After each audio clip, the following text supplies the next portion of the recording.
Oh wow, it's just a Yeah, lot of work. it's No, usually like, 'cause they're we pretty can independent. say Like what the job 10-year-old's they very want. independent. It's great. So- But I mean, gaming with independent sector as kids grow older, that's definitely a I significant started the benefit. recording, Yeah, yeah. so whenever you're ready. The issue there is, as they grow up, their problems. All right, I think we are now on record. So let me call the meeting to order. It is a few minutes after 6 on, whatever this day is, the 26th of September. And this is the City of Davis Human Relations Commission. First item of business is call to order and a roll call, so we will proceed with the roll call. Sure. Felix? Here. Kevin? Here. Connor's not here yet. Okay, Ellie? Here. Amir? Here. Laney? Here. Dima? Here. Edgar? Here. Michael Villalobos can't make it. I don't see Daniel here, and Kate is not here. I'm assuming she's coming later. And I'll note that at this time there are no council members here, so. Okay, we have a quorum, thank you very much, Carrie. And then the next item is approval of the agenda. There is one, I think, suggestion that we move up one of the items in order to accommodate some schedules. And that is 6C, and specifically the city holiday observances. And I think what might work is to potentially maybe put that in between A and B. Would that work? Okay.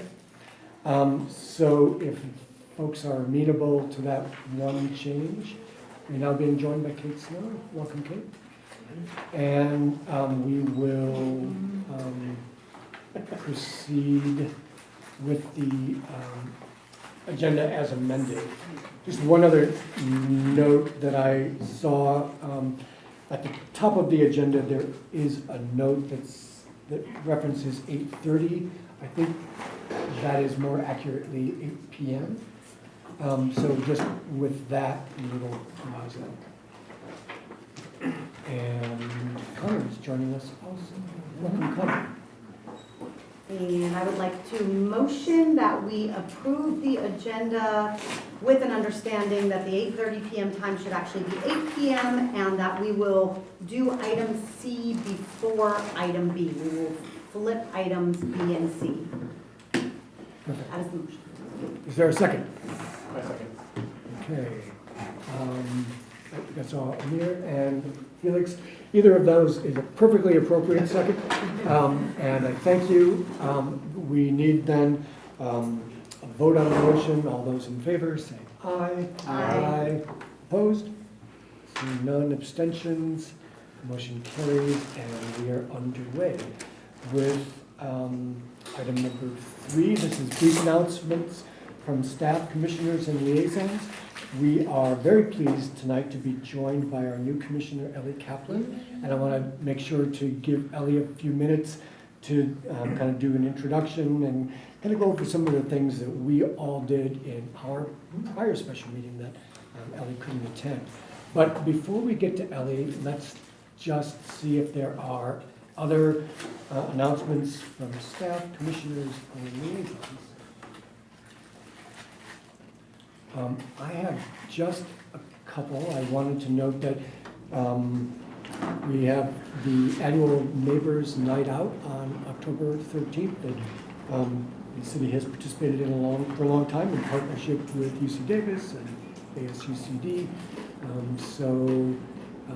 I know that's always a great time for folks to be coming together, learning more about their neighbors and building kind of a community that we really appreciate. I can let you know that at this, as of today, we have 94 parties signed up. Wow. And is it still possible to sign up? Yeah, it's still possible. And yeah, normally we're at about 125, so we definitely would love some more signups, but absolutely. Okay, thank you, Carrie. And Carrie, you have a role with that, I think, right? Just a small. Just a small one. Just like July 4th. Well, I'm glad I called it out. All rolls. Okay, I also wanted to just note that the City Council recognized in a recent proclamation that Hispanic Heritage Month, or Latino Latine, or Latinx if you prefer. Heritage Month coming up September, well, it started September 15th to October 15th. And then one other thing I happen to notice is that the legislature has declared that October is California Hindu American Awareness and Appreciation Month, which is a new thing in October and worth observing, I think. And then last thing, I just wanted to note that, as I believe everyone is aware, we received a discrimination complaint on September 13th after our last meeting. We haven't yet formalized the process for responding to complaints, which I hope a new committee can address, as we will discuss later on the agenda. But I have reached out to the complainant to see if we can get more information, and I will be reporting back to the full group with further developments. Okay, those are my announcements. Sorry to take so long. Other announcements, Amir. So just, I guess, doing an announcement for the people. So there will be a community vigil on October 7th in Central Park. Okay. Can you say anything more about that? So there will be... What time? Sorry, so it's going to be 6 o'clock in the pavilion. And there are going to be a few speakers. There will be some songs, candlelights. There's going to be actually quite a few folks from leadership all across city, DJUSD, UC Davis, even Sac State, YOLO Board of Supervisors. So yeah, that's going to be nice attendance there. Okay, thanks for bringing that up. Other announcements, Lainey? October 5th and 6th is the iHouse Culture Fair. And I saw Michael has a role at the iHouse as well, so at the farmer's market I saw Michael Villalobos, and he's not here, so he wanted to make sure we knew we were invited and that it would be great to have HRC representation there, and I'm encouraging my students to attend, so just thought in his absence I would note that that's a good thing to support. What's the name of the event? It's the iFest is the name of like the whole thing, and then there's a Tastes and Sounds event. It's a ticketed event on Saturday. So Sunday, I think, is All come on open in. to the public. And, I is in the letter I, or? Yeah, As an international. international fest, October 5th and 6th. yeah, they usually they've been doing it at the Central Park, but this year they're doing it on iFest, on the International House area. So, Okay. yeah. Great. Awesome. I love it. Kate and then Edgar. I don't think I have anything well, I would say that next week, the superintendent's initiating the first student advisory group that'll be working on dehumanizing language and eliminating or combating dehumanizing language symbols and actions. And that first time they'll be meeting is next Monday in the superintendent's office for an intense 3-hour kickoff, and then that will have more meetings through the year, and it's starting with the students who signed up right away in the spring, and then that'll be growing to include more students as well. But the other thing is that tomorrow is California Native American Heritage Day, and just as an example of how things have changed over time or improved over time, I would say that our Native American Parent Committee has been able to make it clear to the district that it's important to them, and so we're both able to make sure families know it's okay that attendance at the event is considered cultural celebration and thus is excused, but also that we're reminding teachers and staff about that as well. So, and it's on our cultural calendar, so growing awareness, building awareness. Okay, great. I'd love to hear it. Thank you, Kate. And what, Edgar? Yeah, so at UC Davis and the Mondavi Center, October 18th, 19th, and 20th, there's going to be a dance troupe that called Threshold. And the theme of it is on feminism and anti-Asian violence. It's pretty interesting. The faculty at the Asian American Studies Department sent it over. They're co-sponsoring it. It will be not at the main theater, it'll be at the Vanderhoof Studio Theater, so the smaller one.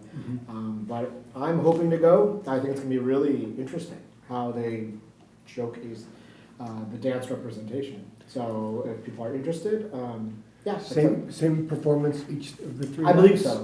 Or- Okay. I believe so, and I think there's a talk that's included with the performance. Nice. Yeah. Okay, October 18th. 18, 19, 20. Just go to the Mondavi Center website. You can. And that's a ticketed event, isn't it? It's a ticketed event. Yes. Okay. Great. Okay, thank you for clearing that up. Any other announcements, Connor? Yeah, so September, as we heard in our August meeting, had a lot of events, especially in the second half, around the collaboration between Hate Free Together and the Shakespeare group and various other groups. I was able to attend most of them, though not all. They were all good events. I particularly liked the one that involved mini plays around bias and ways to potentially address bias of different forms. And I'm hoping that more of those types of things occur in Davis and occur for a wider audience, because it definitely would have been nice for that theater to have been more full. Okay, good, thank you for reporting on that. Okay, if there are no other announcements, we will turn it over to Ellie, and she can introduce herself, but we're very happy to have her. Okay. Hello, everyone. My name is Ellie Kaplan. I use she, her pronouns. And I came to Davis in 2018 for grad school. I am a PhD candidate in the history department, and I study disability history. So my dissertation looks at the 1973 Rehabilitation Act, specifically Section 5, which is the civil rights component of that law. So it's pretty much the precursor to the ADA. Section 504 uses very similar language to the Civil Rights Act, but it says you can't discriminate based on disability. And so I look at it through the National Park Service. One, because who doesn't want to go to national parks for their research, right? Like a quick trip to Yosemite. But I'm also really interested in national parks as an environmental space, but also as a bureaucratic space. And so the research is relevant to why I wanted to join the commission, which is that I'm really interested in how ordinary people, visitors, really shaped this implementation process, and how they made this law that could have just been kind of words, made it meaningful to their lives, and were really instrumental to that, particularly with complaints. I love complaints. So that was one of the reasons I wanted to sign up put myself forward for the commission.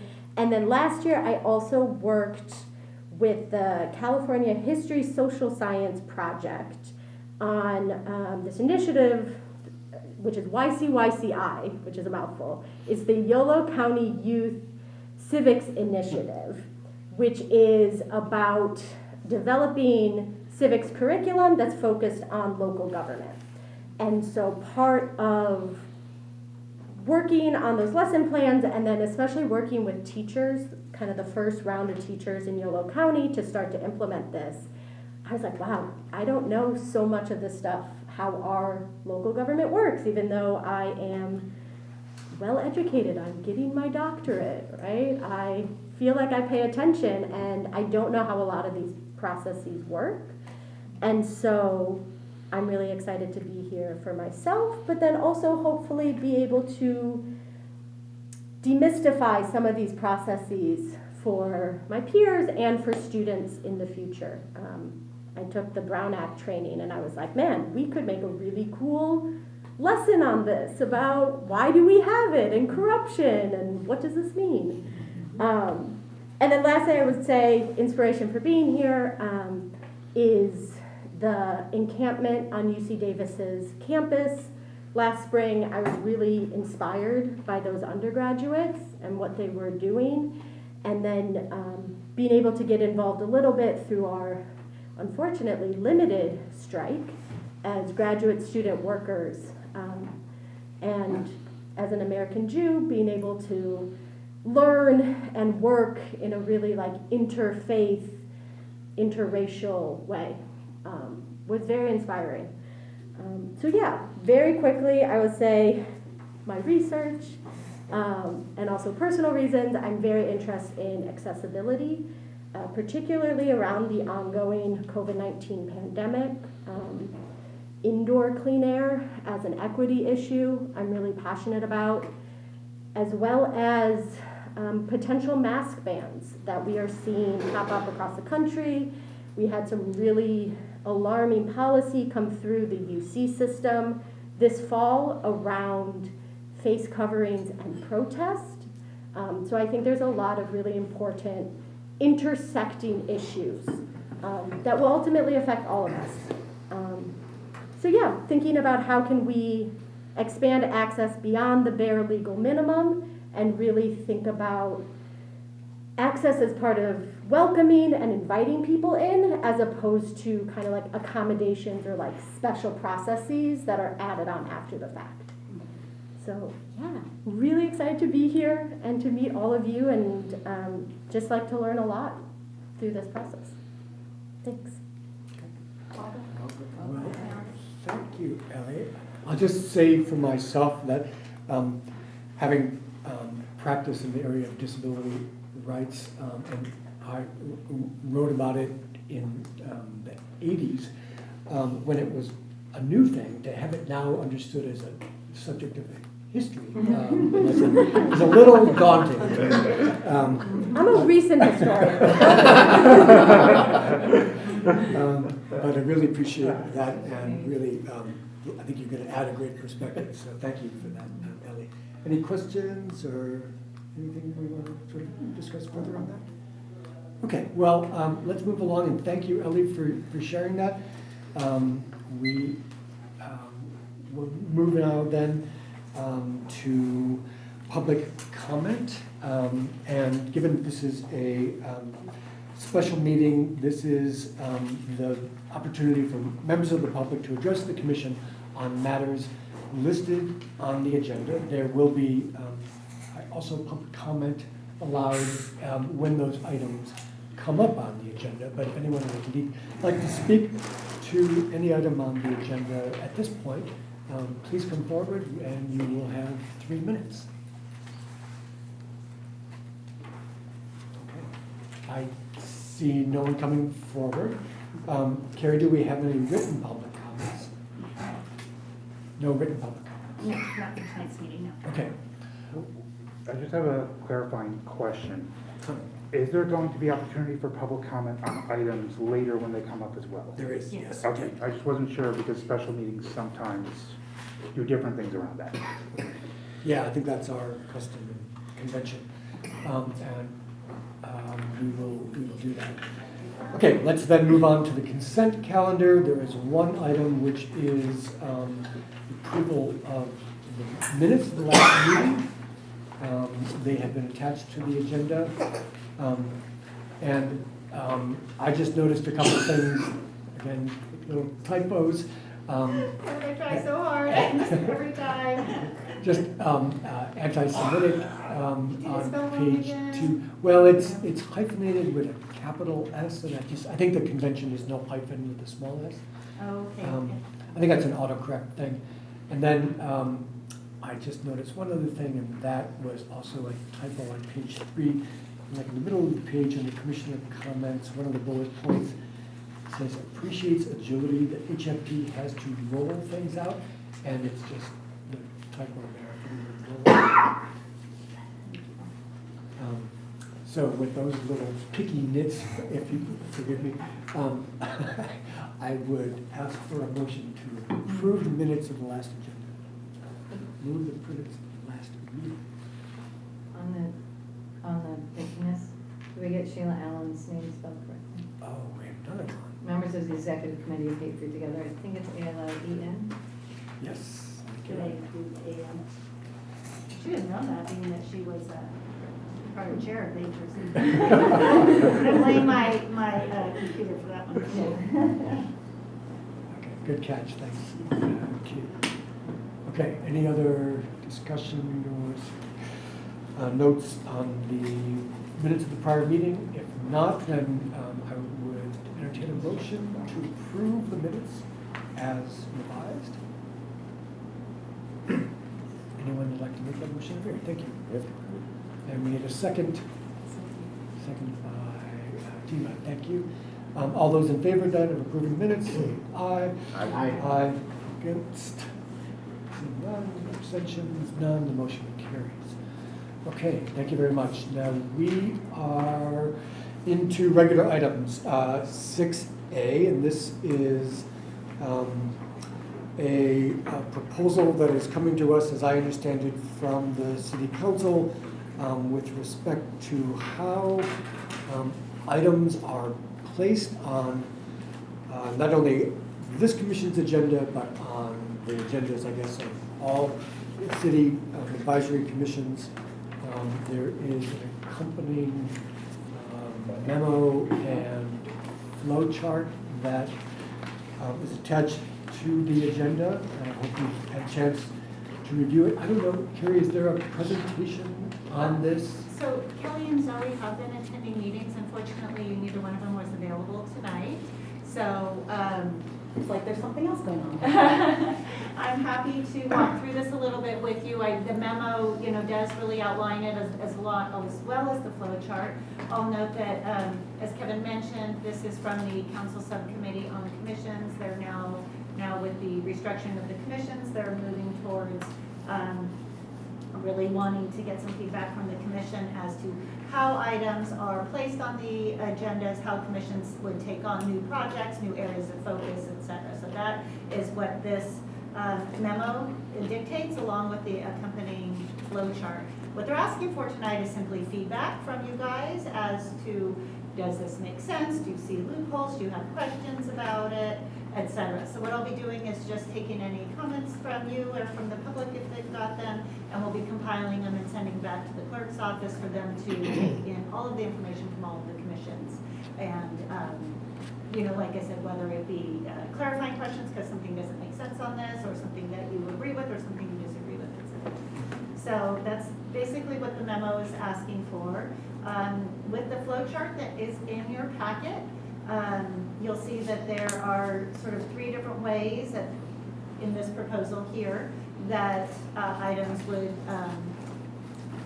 go on the commission agenda, I guess. The first one is something that already exists.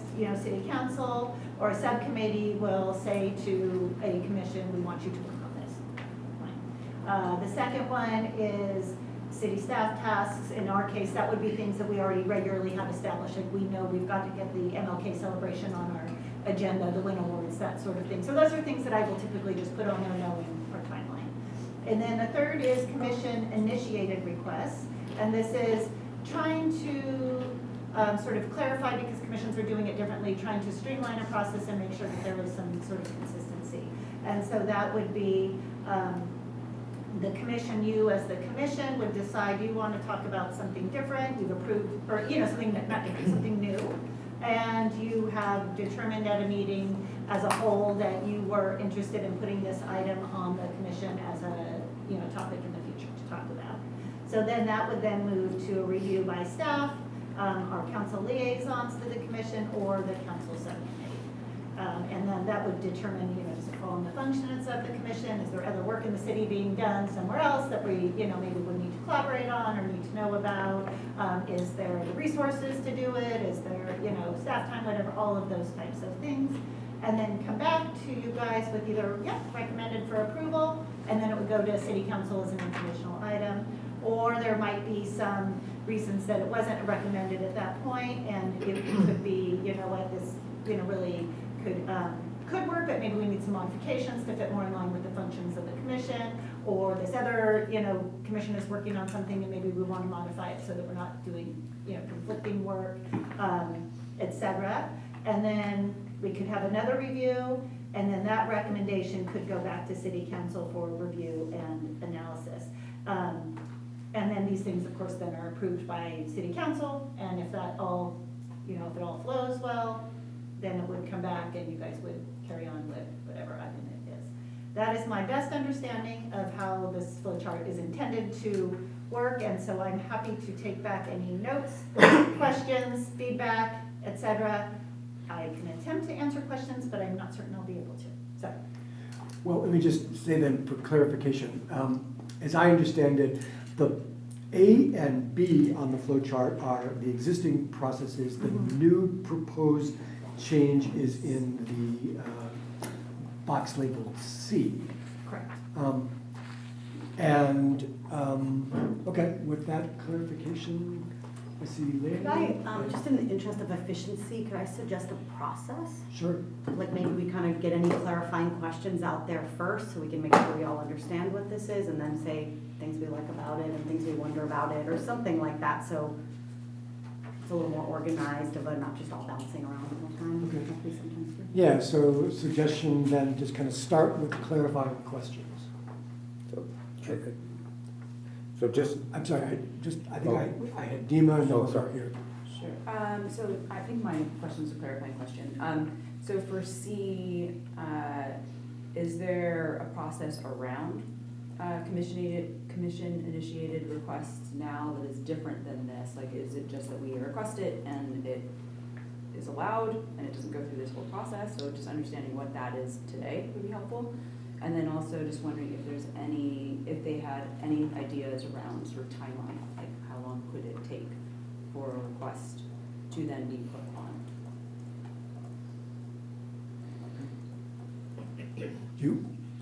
Kara, do you want to kind of So the respond current question by process- question? or- Yeah, the current process for this commission at least has been, if it's something that falls under the purview of the commission, then, and the entire commission is interested, or the majority of the commission is interested in talking about it, we put it on our long-range calendar, and then we agendize it when there is time to do so. And then if there's any actions or motions taken, then it will go through city council for, approval, to carry forth whatever your recommendation might be. Okay, that's super clear, thank you. And I don't know the answer about the timeline. Okay. Good. And Amir, I think Edgar and Kate. yeah, so just really to clarify something pretty basic. So now the process would be that in order for us to even be allowed to discuss something, we would need the approval of council? My understanding is it would be, if it's a new, something you want to take on that hasn't been already Right. identified in your functions and that sort of thing. But is your, Identified in the function, because that's pretty broad, right? I mean, the kind of the mandate of HRC is pretty broad. So the question is, can we do things that we interpret to be within our scope, or do we need an approval for every, initiative that we take? I'm going to write that down as a question. Good wonder, I have similar concerns. Okay. And Kate and then Edgar. Because that would make it move in even more tectonic kind I think that qualifies as a comment, but I'll allow it. I'm appreciating the questions. I really just have the sort of English teacher ask, copy editor ask question, what does the asterisk apply to? Where's it? Asterisk at the bottom, and that if approved at city council seems like an important qualification, Is the and one wonders where that Where does it get asterisk is. I think it's for the arrow. Yeah, Maria and I, Maria Lucchesi, who's the senior center supervisor, and I were having this discussion before the meeting started as well. And I think what it's saying, if approved by city council, then it goes to the very bottom box of add to commission agenda calendar, complete and report out as necessary. But if which part But which, is approved by the city council? I think that if whenever or if ever the item is approved, then I would go ahead and know to put it on the commission agenda. I think. I think it's very unclear. Just gonna say. I'm That's gonna a note. comment, and that's not. No, Kate, I am noting that, I am noting that for, that the asterisk area needs clarification. Yeah, Yeah. because I think the heart of, I'm sorry, nothing. Not like yet, Kate. Edgar, and then we'll go back to later. Okay, so this is a clarifying question.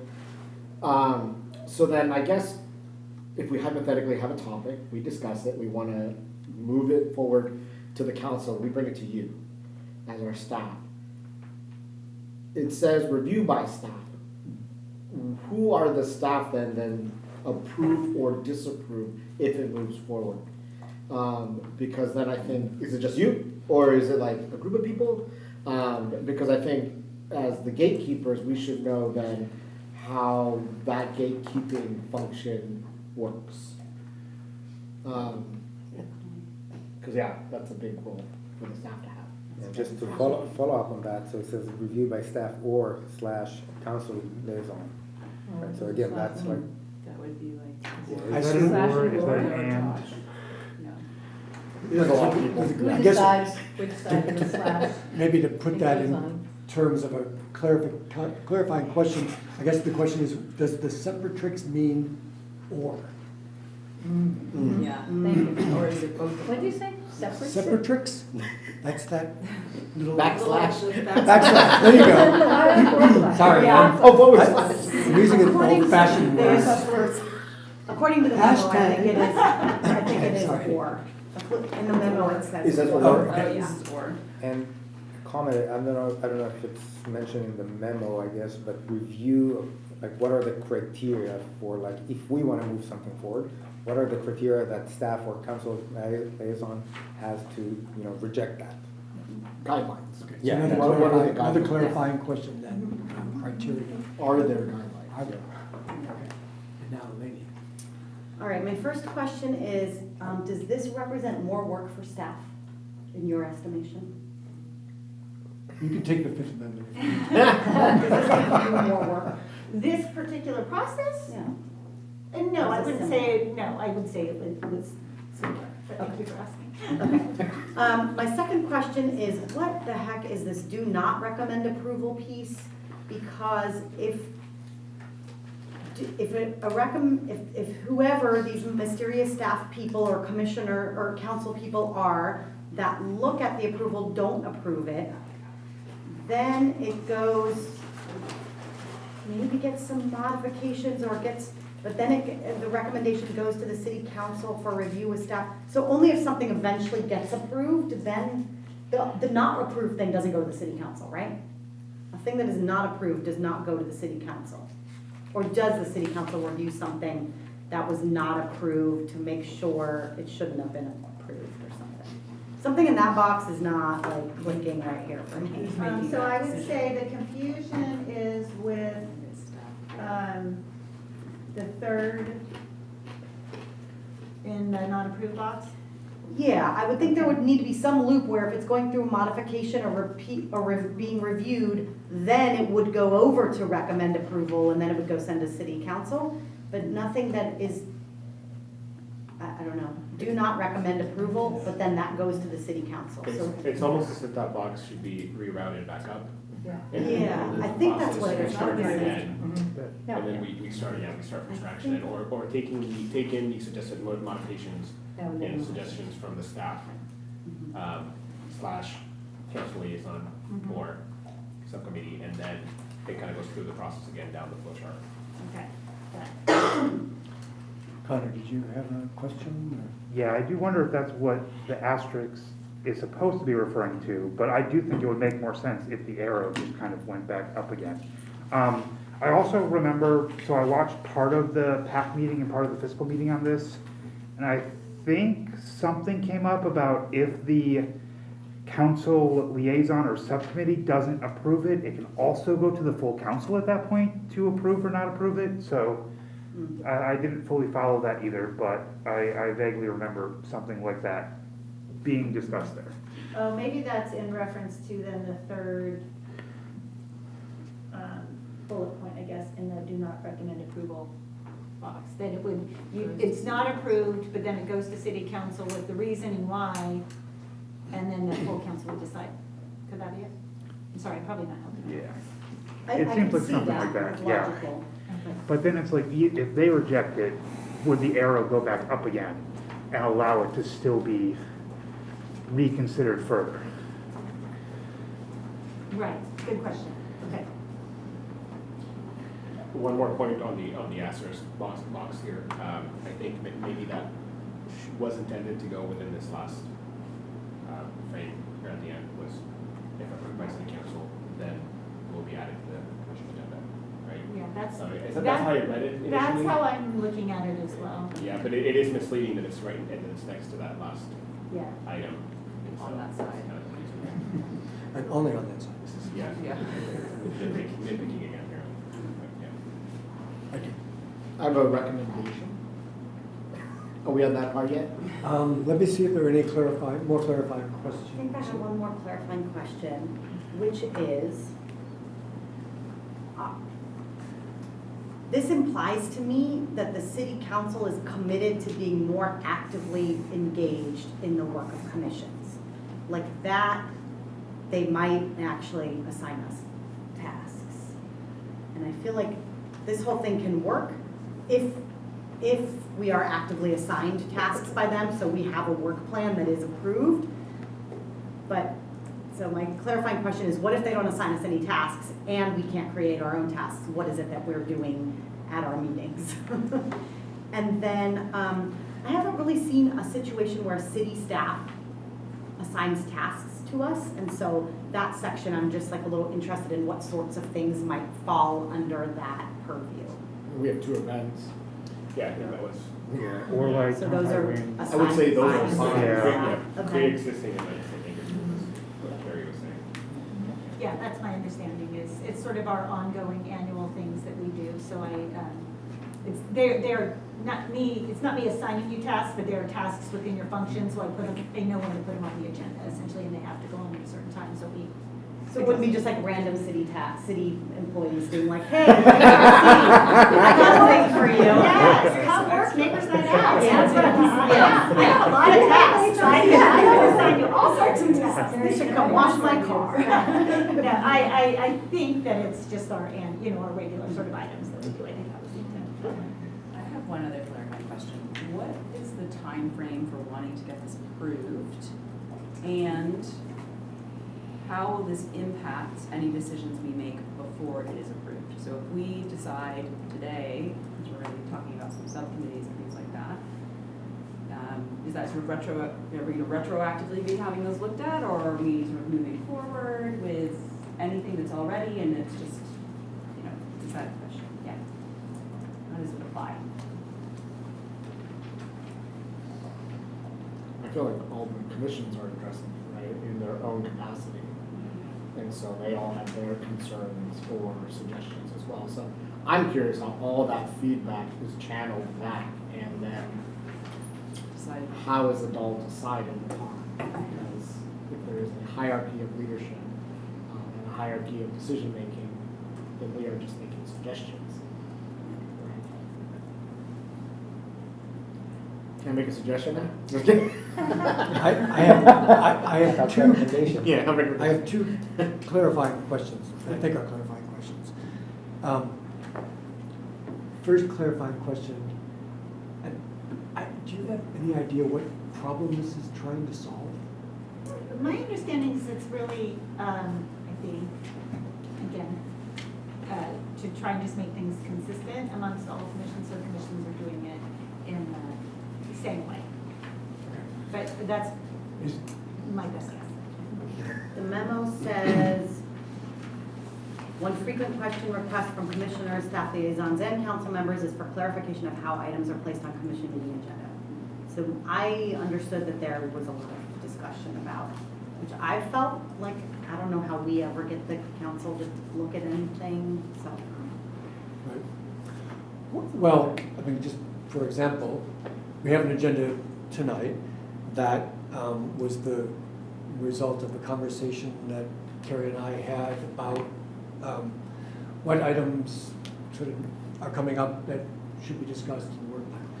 And I didn't go to city council to ask, can we talk about these things? But is it accurate to say that the way that the agenda was developed tonight, based on the conversation you and I had with input from others as I understood it, would that then mean that before that agenda could be approved, there would have to be some process by which either some staff person, you/other, and/or council liaison, Gloria / Mr. Chapman, would then have to bless it, to use a potentially inappropriate term. And we would then know that the agenda could go forward or couldn't. Or if it came up, for example, in a meeting tonight, that somebody says, we should work on this, and I, say, okay, I'll make a note of it. And everybody's like, yeah, we should talk about that at our next meeting. We would then have to go through those processes in order to know whether that was going to be allowed or not.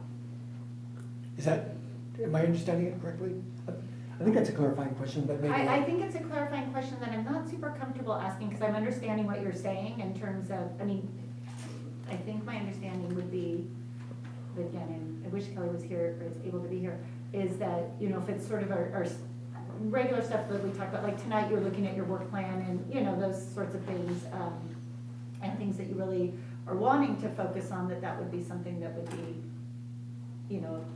an item to talk about. It might be then if you guys decide for your work plan, you want to take on something totally new and different, that's when this process would start.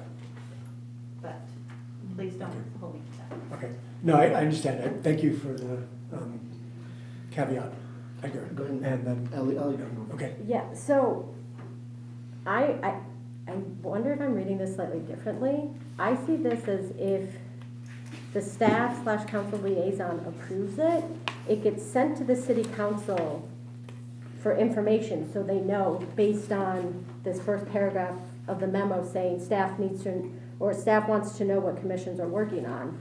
But that doesn't require the city council to vote on it or anything. It only looks like it needs to be approved by city council if the staff does not recommend it for approval. So in that case, it sounds like maybe it's a formalizing of what the two of you kind of already do in terms of staff reviewing what gets added. I read it that way too, by the way. But recommend approval implies that they need to approve It it. doesn't say approve. It says recommend approval. Right. Yeah, There, but but what it does says- informational It says send mean it to them then? as informational, not as getting a response. Those two things don't go together. So I wonder if that means an informational item on the consent calendar, in which case it would still need to be technically voted on by the city council, but as part of the consent calendar. But even if it can be approved without a full council approval on the consent calendar, I think there is still a question on the do not recommend side and which, yeah, like the individual staff and a subset of council members kind of having a lot of power. But yeah, I do wonder if that means that even if it is approved, if there would be a delay, if it does have to go through the consent calendar. I'm going to go to Edgar, and then I'm going to ask that we try to conclude on this item relatively quickly.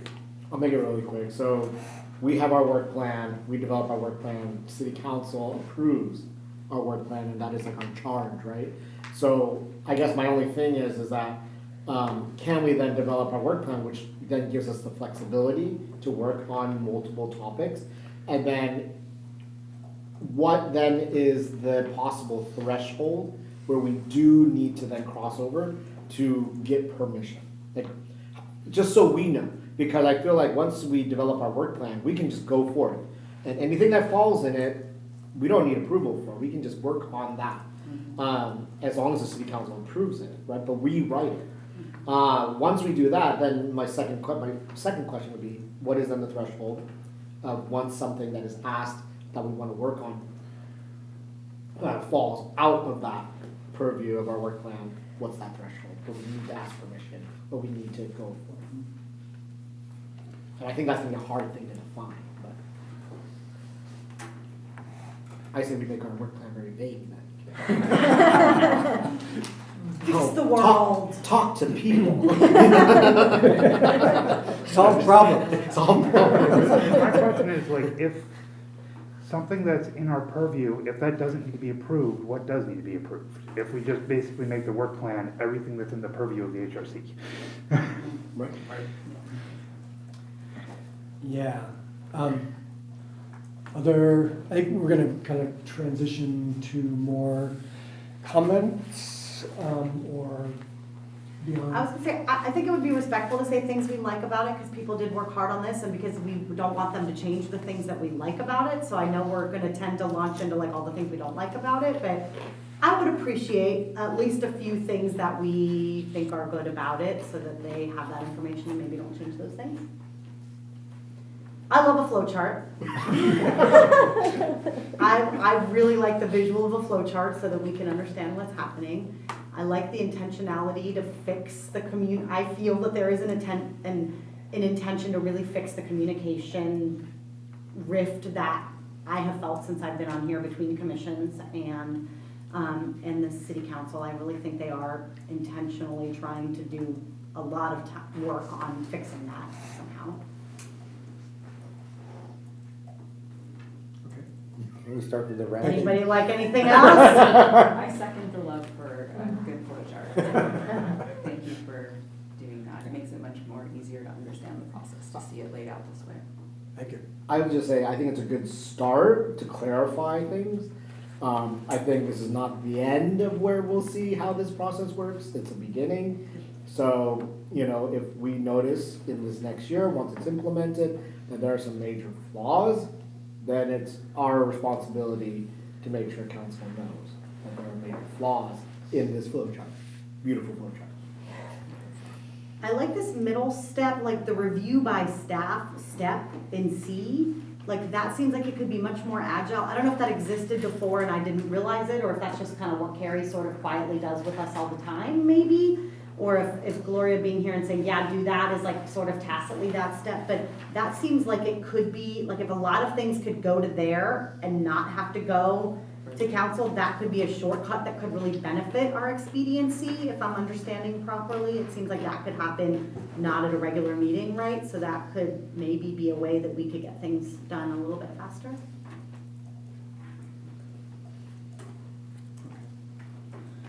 Others? Yeah, it seems like the process is gonna seems to me like it's micromanaging us, and it's gonna just delay even more anything that we even try to do here. I think that the desire to make things much more streamlined and aligned between council and us, that makes a lot of sense, but the fact is that council, they also meet once a month, we meet once a month, and in order for things. Twice a month, yeah, I think. They meet twice a month, right. That would be my most significant concern. Plus, there is also a matter of the independence of the of the commission, right? I mean, even as is, commissions, they don't have any way to force, right? They just recommend, right? It's not as if they have to listen to what we say. So now they're not even gonna let us kind of discuss. So it seems like it kind of takes off the wind out of the. Okay, Well said. Hunter. Yeah, so something I do like is A and B. I do think those kind of already happen, and I do generally support that and having that clarified. And like Lainey said, if this means that council will actually take more of an interest in commissions and actually like provide more like clarity on what they are interested in commissions doing and discussing, then I think that is generally positive. But I also think that it is important for commissions to be independent and to not be subject to like veto power by like staff or council in case there are things that the commission wants to discuss that the staff and council might not necessarily think are as important at that point. And then anything that actually requires resources and actually requires the city to do something has to be approved by council anyway. So I definitely understand that there are concerns with like staff time and whatnot. But those things have to be approved by the council anyway. So at least initiating and discussing things, I definitely take issue with Part C, both the timelines that might be involved, even if like staff and like council liaisons agree, much less if they don't. And also the ability for staff and council liaisons and subcommittees to potentially like block even just discussions of things in commissions.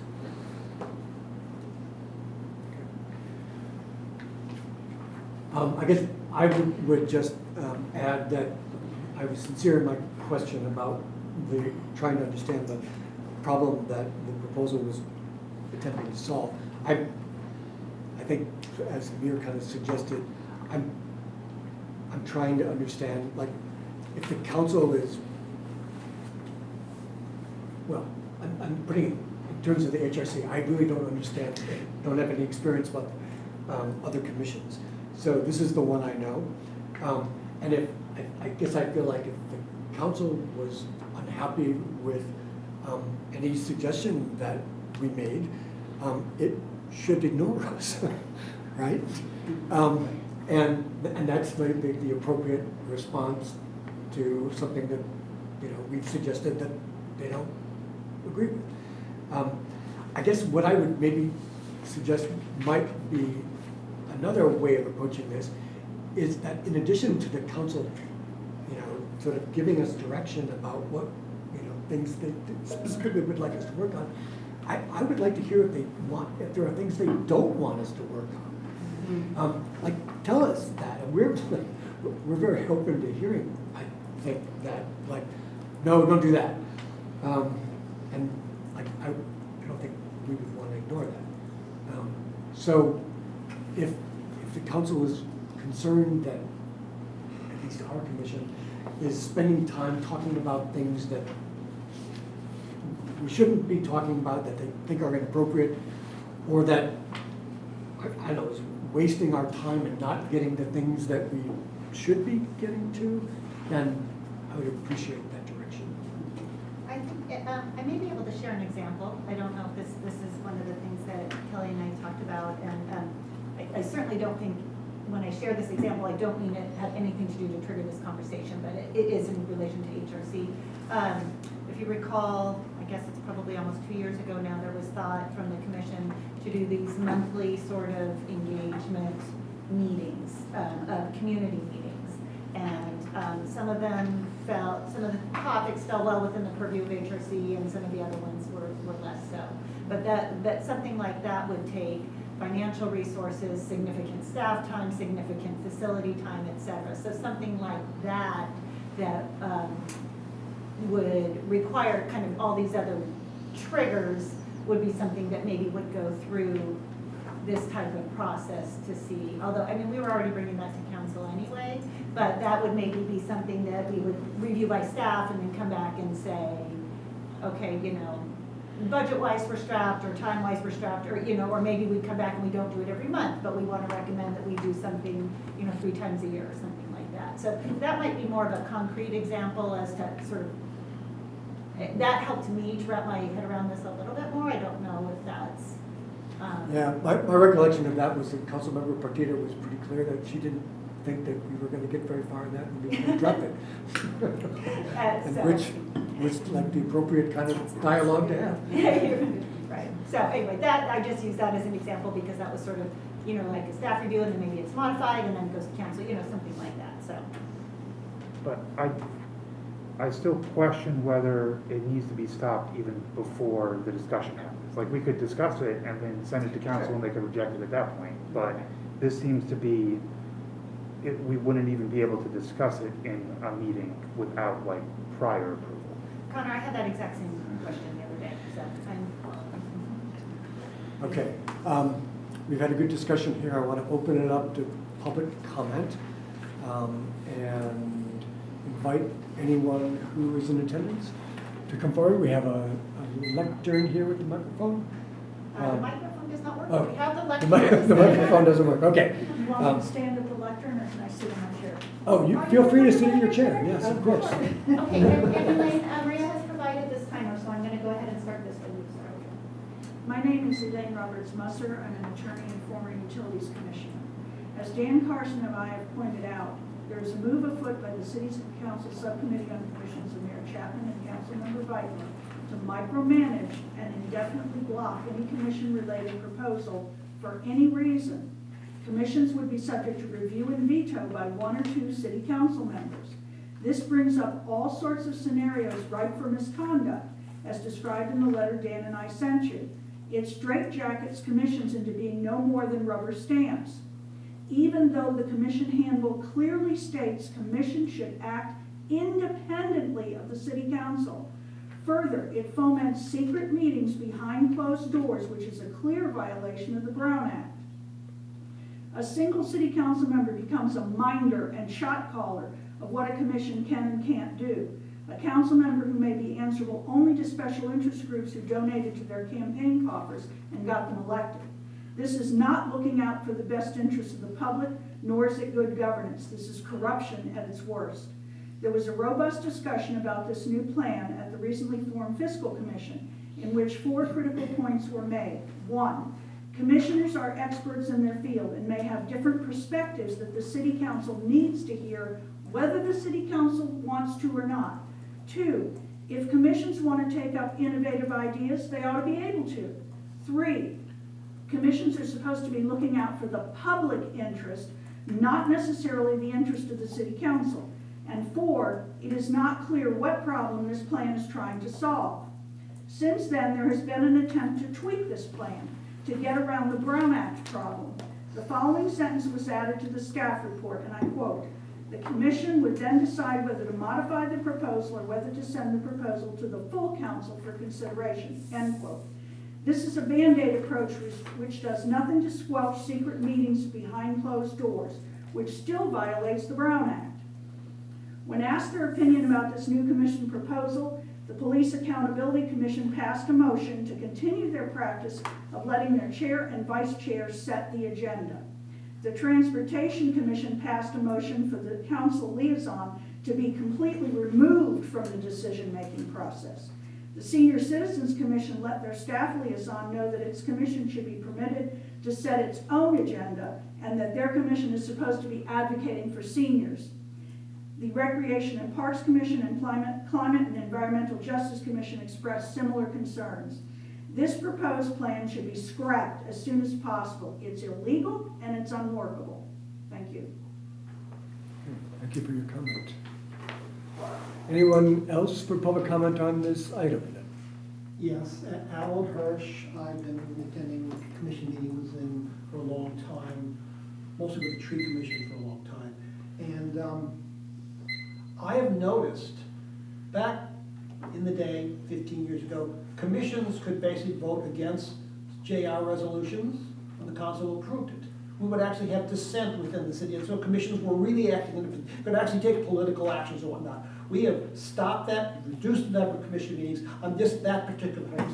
I believe the city has a problem with collaboration, which means open dialogue and dealing forthrightly with conflict. And the reaction with staff, I believe in the culture, because I believe culture eats strategy for lunch, is to control, and to reduce, and to minimize discussion. What this does is basically delays putting things on the agenda for a month, 2 months, 3 months, 4 months. And remember, under the Brown Act, you can't talk about it during that period. You can't caucus, you can't make any practice, nothing happens. So they've taken away your right. You're the most involved, educated people, and they've put a kibosh on you. This doesn't make any sense. This is the control culture that I'm afraid fear is happening.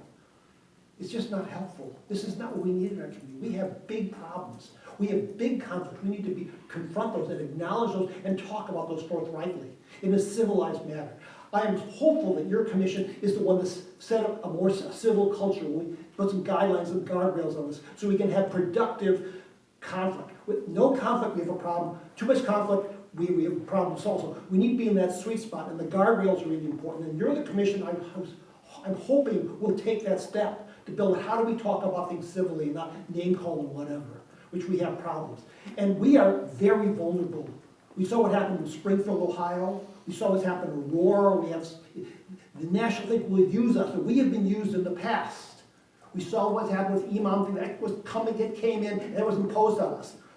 We saw what's happened with Picnic Day. We saw with Beth Bourne, how that came in and tumult our community. We are really vulnerable. We need to be a fleet on our fast and fleet to discuss things, because national people will use us. We aren't in a bubble here. We're in a fishbowl.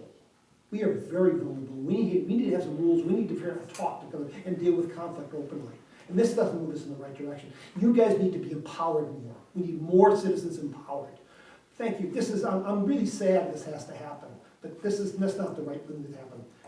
And I also recall that, remember when this was formed, the committee of Chapman and Bapu things, they were going to combine with the Civic Arts Commission because they had so little understanding of what you guys do. So little. They are the most junior members of council. They really do not understand how things are happening. So please, send a strong message that you want openness, you want to be able to move, you want flexibility, you want to be able to talk about things. This does not move us in that direction. Thank you very much. Thank you for your comment. Okay, is there anyone else for public comment on this item 6A? Seeing none, and I don't know that we've received any written public comment, right, Gary? Okay. Well, is there then anything else that we would like to add to the discussion? Does anyone want to make a motion? Do you feel like we've given the kind of feedback that has been requested? We certainly asked a lot of questions and kind of offered some observations. I guess I'm going to leave it open and see if anybody wants to sort of say anything more or propose any specific action. I'm just wondering how concise we need to be in our feedback. I mean, there was obviously concern by many of us, but also lots of questions because some of it was a little unclear, like how would this actually play out? If this is our only opportunity, do we need to be really concise and take even a roll call vote on how do we feel about this? If this were implemented, do we feel like it would impact our ability to do good work? I mean, that might. How clear do we have to be in terms of our feedback to the city council?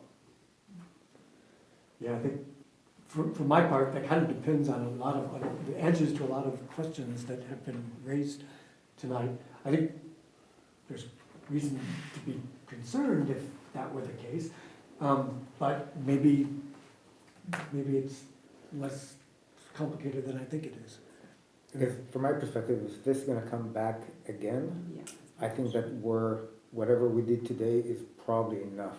If this is potentially going to be approved next time that council meets, I think that they need to hear something more decisive from us.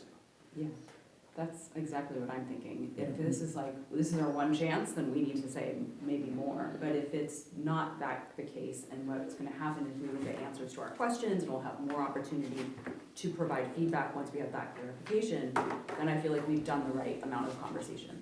So could we state clearly, Carrie, that we understood this as an opportunity to give feedback, and that without answers to our questions, we feel like we deserve an opportunity to review changes to the plan as well as have answers to our questions before they choose to approve this? And that we have concerns. Yeah, general concern. I was gonna amend the end of what you just said, Lainey, in terms of without answers to our questions, we're unable to commit to approving this plan or something like that. Yeah. We have concerns that we'd like to have. Yeah, I don't know that they're asking for our approval, they're asking for our feedback, but that we intend to either approve or not approve it once we understand better. Or recommend. Right, yeah. Do you want to put that in, I didn't type anything because we're sort of talking it out. Do you want to put that in motion form? Do you want to just sort of have a consensus across the board, last statement, feedback, that will go with your feedback? I guess I feel like that kind of represents or reflects the tenor of the conversation here with whatever additional people might want to offer, but I don't know that it needs to be kind of formalized. Okay, I think let me capture this real quick then. Can I add something here? According to the staffers, they said that they would gather information in September, consider in November, and probably bring a decision back in December. It will not go back to the commissions. That's what staff told us in several meetings. Well, I think our request then, to paraphrase Laney, is we would like that kind of further opportunity for dialogue with the answers to the questions that have been raised, if that's possible, so that we could, sorry? I'm sorry, Connor. Oh, cut out, yes. Yeah, so that is good information to know that it's not likely to go to council until November or December, because I was like, are they going to do this in like 4 weeks or something? And this is sort of like, I don't know if it's ironic or like meta. Could we say we want to agendize this again in our next meeting, even if the council and the staff are not telling us to do so? Yeah, honestly, I think that's right. We should say, we will speak about this again at our next meeting, and we'll collect information however we all always collect information about what's happening. And then we'll put it on our work plan again, or on our agenda again for next month with all the information we've been able to collect. We hope it would include answers to our questions from the city, but we can't direct them to do that. I like that idea. I think it reflects kind of where folks are at. And then I guess sort of, if we can't get the questions answered before, perhaps we could get those questions answered at the next meeting? Yes, I would think so. I'll follow up with Kelly next week. I do know that this was the last commission that it was going for, because they were using the month of September to collect the feedback. So, with our meeting being at the end of October, I also need to make sure that that fits in with the clerk's office timeline that they were given to, get everything back. But I've noted all of this, and I certainly will see what kind of clarifying answers I can get for you guys, and, be able to include those, so. Are you, no, go ahead. Oh, thank you. Well, I was going to say, I think what Elaine was kind of, maybe, I don't know, as I was understanding what you were saying, should we then, based on what we have now in front of us, and without any answers to our questions, and supposing that no revisions are made to this beautiful flow chart, should we give them a tentative answer on how we feel as a group about this? Or should we then hope that we, at our next meeting, will have potential answers and a last opportunity to discuss this based on them making a motion on this in November or December, and this potentially being, or October potentially being our last one and only chance to discuss it with or without answers to our questions? I'm wondering if it would be helpful, and I know Kevin is trying to move our agenda along, is for you to, without clarifying questions answered tonight, as you understand as you've all read it, what are your thoughts on this as you understand it, and provide that? As we understand it now, without our clarifying questions answered, we feel I don't want to put words in your mouth. We feel that would impose significant restrictions on the work of the commission. Yeah, this may be just me, so tell me to shut up if this doesn't make any sense. But I'm trying not to overcomplicate this.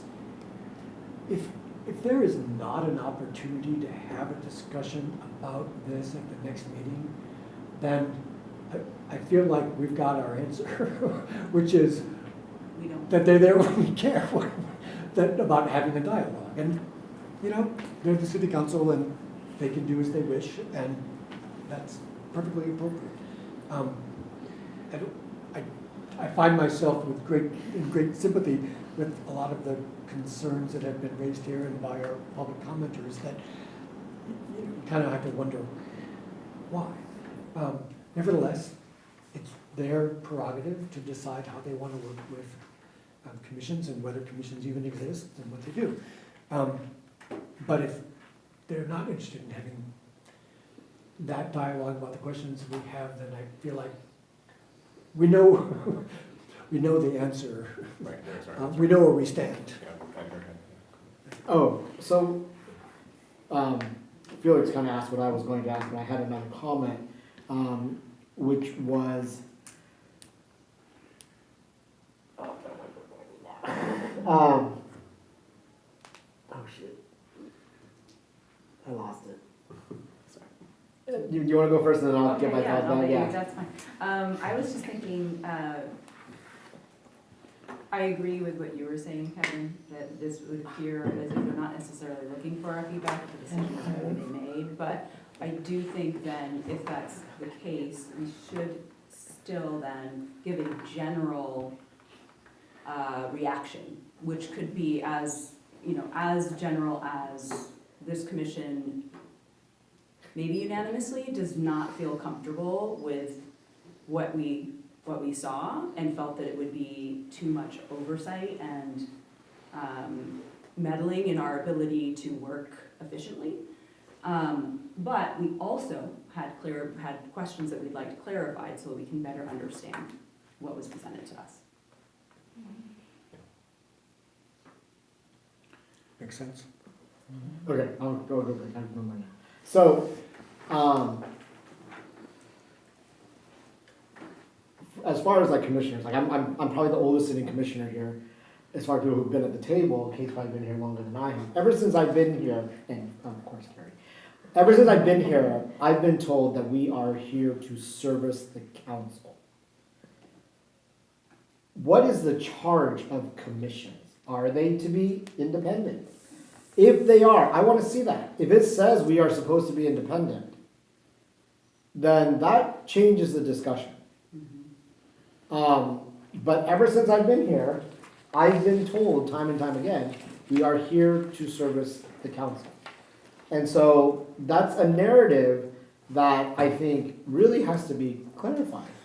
Because I'm sorry, just one possible interpretation of that is that we serve the council with our independence, right? By being an independent voice to advise them. Yes. But how do they define independence then? And I think that's where, you know, a culture, like we were talking about, exists where, you know, if I, in my head, for the last 4 years, just know like, I just have to do what the council tells me. I have to do what the council tells me. I have to do what the council tells me. But if that's not actually the case, where they do, I do have to listen to them, but at the same time, I have this level of independence. I want to make sure we maintain that. So that's a much larger discussion and a longer clarification of the history of commissions. Is there a charge? I mean, we are given a charge for being the HRC, but what is the charge of commissions? And so One gloss on that, Edgar, is I would just note that in addition to whatever the authorizing resolution says or whatever the sort of the city council's vision might be in answer to your question, there is, as we've discussed, also the state statute that authorizes and establishes human relations commissions at the municipal level. That is an independent source of authority for this group, unlike perhaps some of the other commissions that exist in the city. So we have a mandate. So we exist That's a under good law, question. so we exist under a state law? There's a state law that authorizes the creation of human relations commissions, empowers them and sets forth their rights, their roles and responsibilities. And I think I sent that around kind of earlier. We can trade it back up again, but the state law supersede city. So I think if we want to I have know the this lawyer answered that. bigger conversation, we should definitely put it on next month's agenda if you're willing, and like unpack all of this more, but see if we can get some of our answers before we, I don't know, that's how I feel. I feel like maybe we can get a bunch of answers to these questions and then we could be a little more clear in what specific things we would want to be different Right, Yeah. in order to feel good about it. right. If folks are amenable, I think Dima has kind of offered sort of a refinement of that, which is, and I don't want to, I'm gonna try to paraphrase, but correct me, which is, if there isn't an opportunity for further discussion, we're not quite down with the recommendation. That's not very formal. It will limit Wait. our ability. We, Yeah, I said something, it would You said limit that. our ability to be efficient and have any impact, Yeah, if this sort of passes, as we understand it as it is, but we also have questions right. to try to get clarification.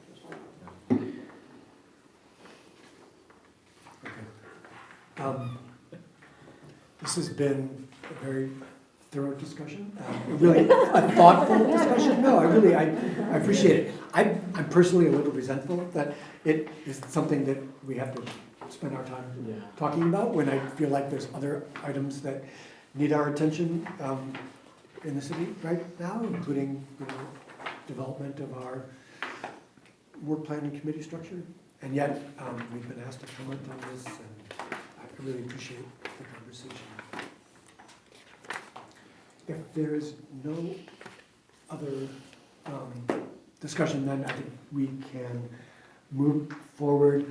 And the next item is the item that has been moved up, committee liaison updates.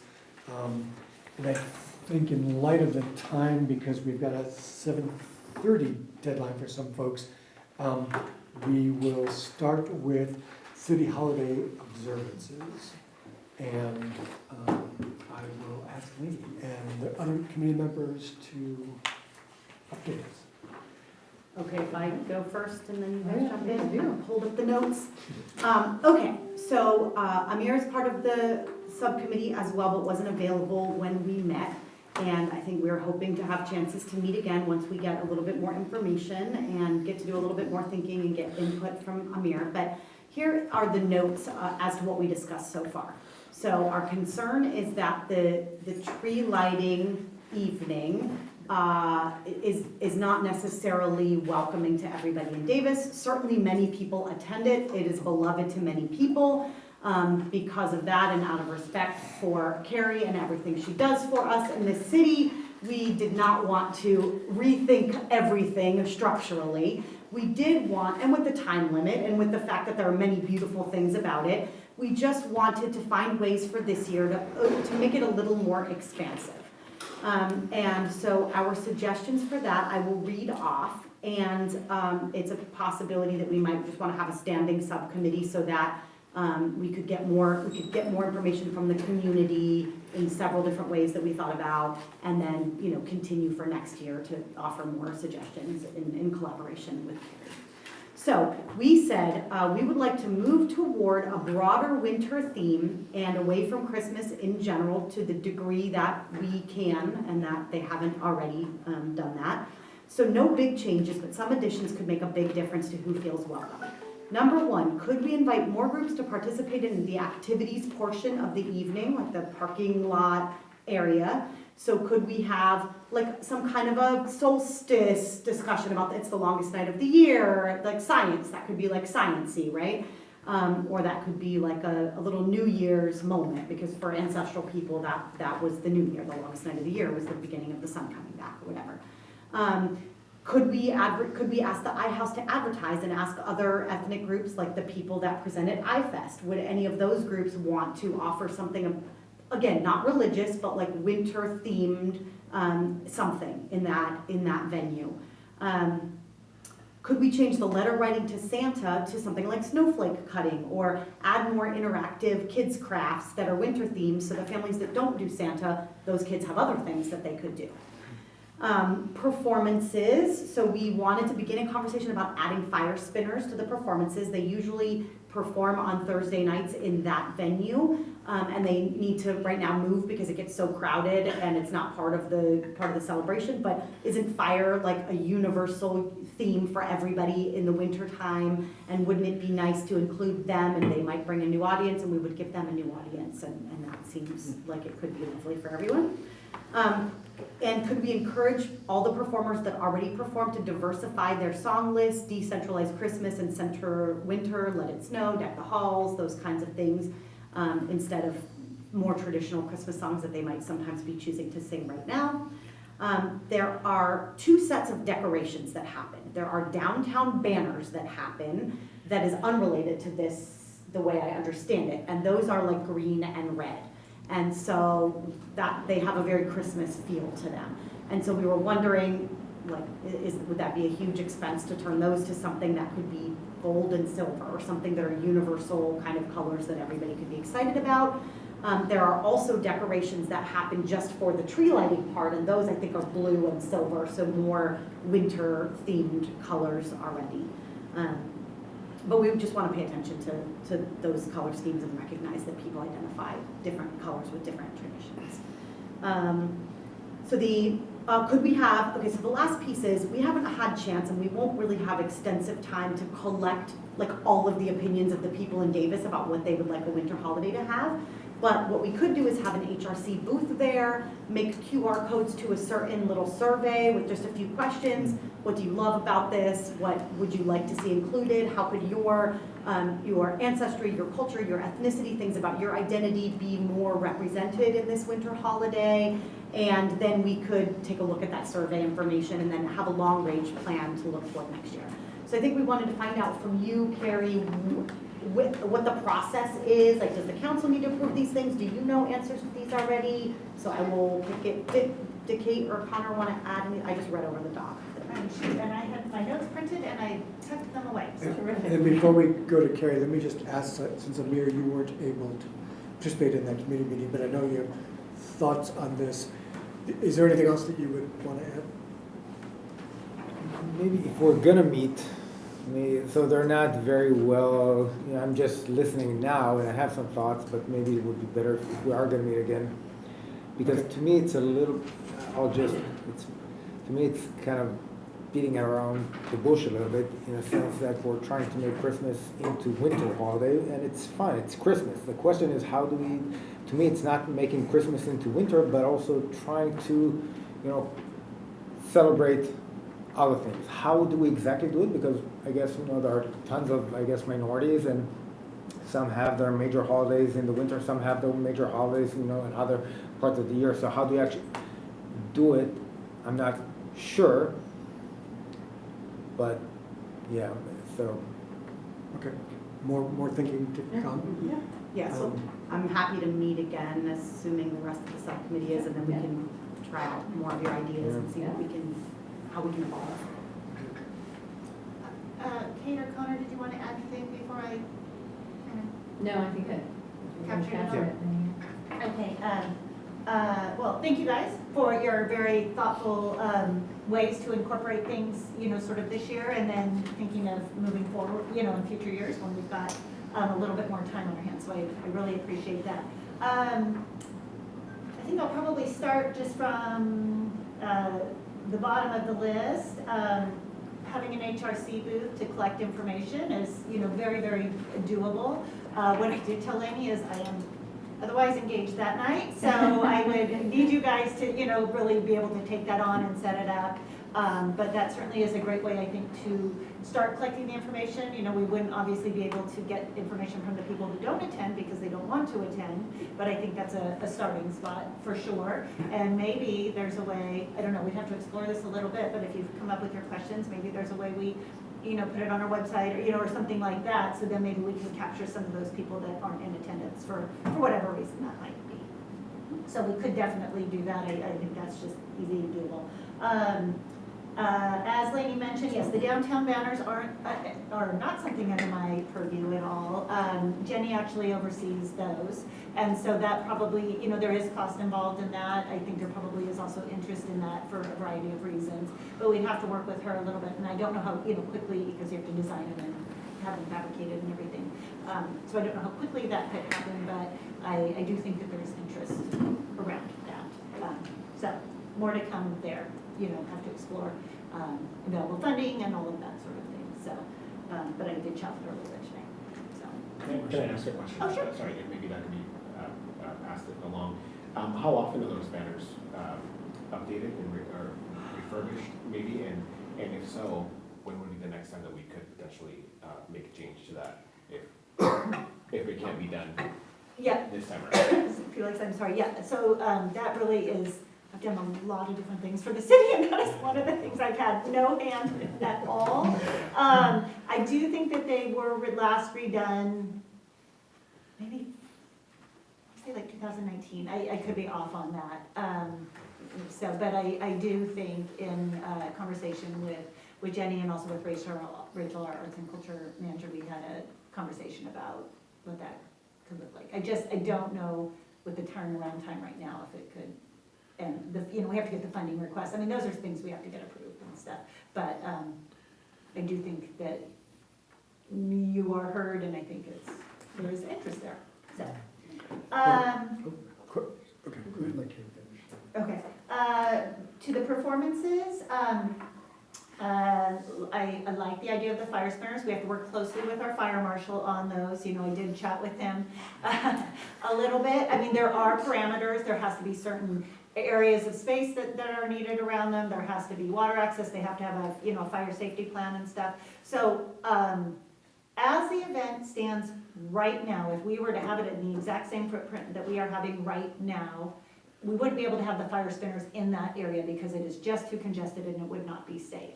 However, there is opportunity to explore, you know, we closed down E between 2nd and 3rd. I was thinking of maybe, you know, do we explore like Hunt Boyer patio and see what that kind of room looks like or something like that. There's also another component that is a little bit up in the air right now trying to figure out, but G Street's under construction, and if G Street is open, we may be doing a little bit of programming there that night as well, which then would open up more space for, you know, fire spinners and that sort of thing. So more to come on that, but just want to put out there that we really would have to work very closely with our fire marshal and making sure that we're, you know, being as safe as possible. And we did one year have some rogue fire spinners in the middle of the crowd, and so that was a little bit dangerous, so we really want to make sure to avoid that happening again. But I really do like the way that it fits in. I like the light and everything, you know, I think, and the warmth and everything, I think that really ties in very nicely. So we can continue to explore that and do our best. Yes, absolutely, you know, encouraging our current performers to diversify their song lists. That's, you know, that's very easy to do. I can recommend that they do that. And then, you know, we're always seeking other performance groups. Our schedule was a little tight last year because we had a lot of people want to perform, which was awesome. And we did have some different groups last year than we hadn't had in years past, which was awesome. But we can continue to work on that. And again, if we're gonna also activate G Street, maybe not as much this year because I think it would be kind of a soft launch, but we'll have even more opportunity in future years when that construction's completed to really, you know, add to the event in, you know, maybe in a winter market sort of way or a cultural fair sort, you know, those kinds of things. So there is, well, it might be hard this year to incorporate some of these new things based on our timeline and just, you know, we have to figure out logistics and making sure that we're, you know, when we're inviting groups that we're being inclusive and we're doing it in a way that really, really works well for everybody and that we're not excluding and that I literally need to map out how much room we have, you know, that sort of thing. So I think there's, you know, some opportunities for these things this year that we can do quickly and then also really be looking forward to next year when, you know, G Street will be open and we can, I mean, I sort of have this vision in my head, I don't know if it'll work or not with our horse and carriage rides to have them go between the two so that it would be, you know, kind of a connector of the two spaces. So more to come on that one.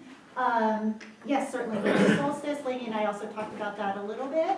You know, would love any sort of ideas that we can bring forward. I think that if we can have, you know, and we could do that this year, if we can come up with something, we can find some space for that, you know, an activity like that to come to be.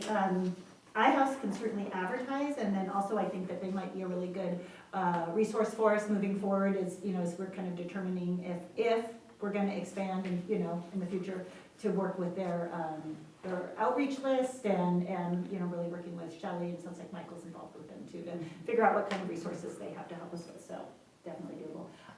Yes, absolutely, I think that we did make the decision that we will take away the letter writing to Santa and exchange that with some other sort of to be determined winter crafts.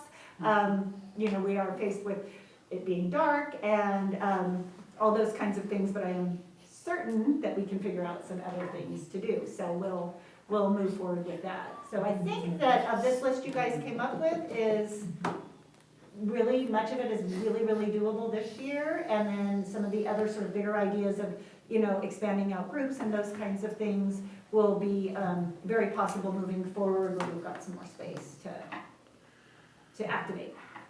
So I hope that was helpful. Happy to answer any questions. Again, really appreciate the time that you guys took to sort of thoughtfully go through this and figure out some things that could be incorporated, you know, this year, and then also ways to get some community feedback so that we can continue to implement. Thanks for following.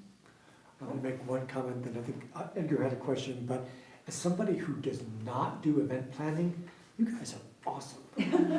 I'm just like overwhelmed by like the creativity and the thoughtfulness, but thank you.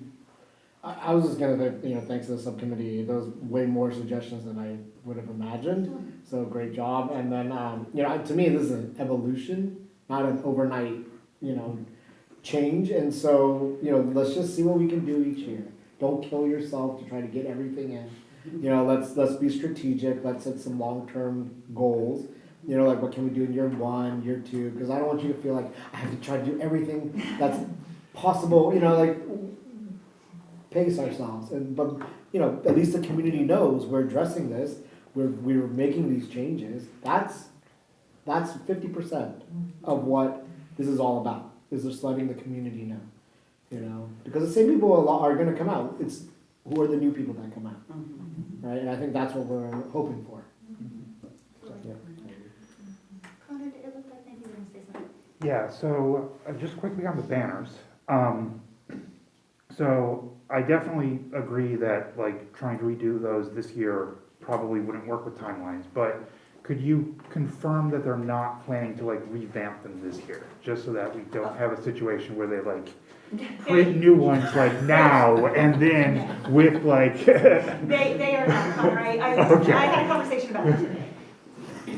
Because I could, especially with 2019, I was like, could they be on a 5-year cycle? That would be this year. No, I think yes, I appreciate you saying that, but no, there is been discussion, I think, for a little bit, that it just hasn't happened yet, so, thank you for asking that. Okay, other questions, comments?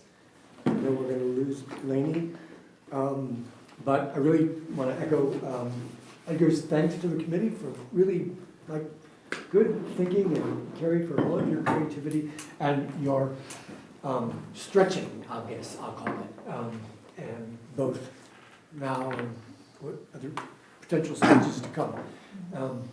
But I think this is all really good stuff, and the committee will be meeting again to have some further conversations and. Yeah, I'll instigate another meeting, I'll set up an email, and we'll figure out when we can all be in the same place at the same time, and we'll keep thinking it through. Make a survey, maybe?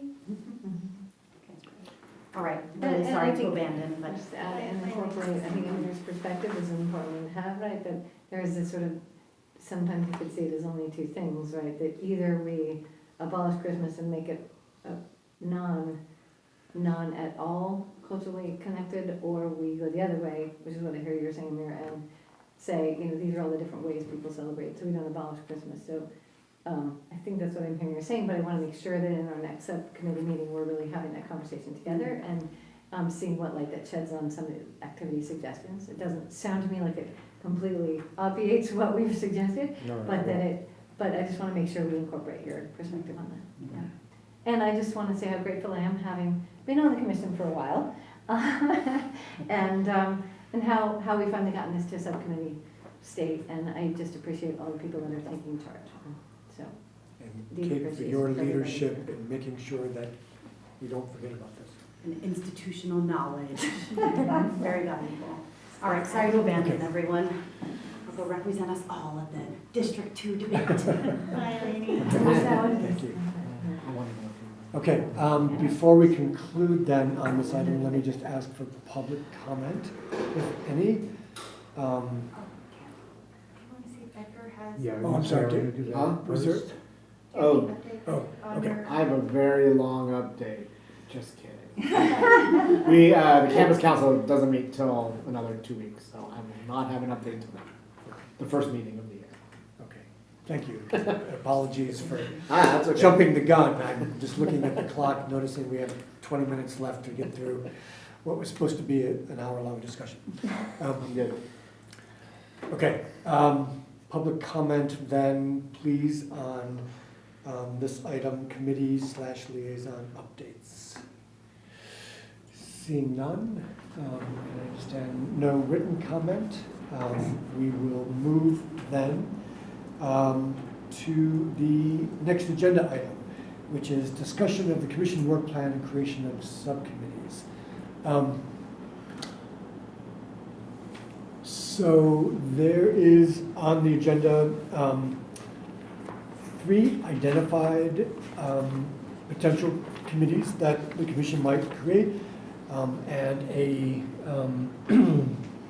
what do you call it, a sort of a holding spot called other for things that we may also consider.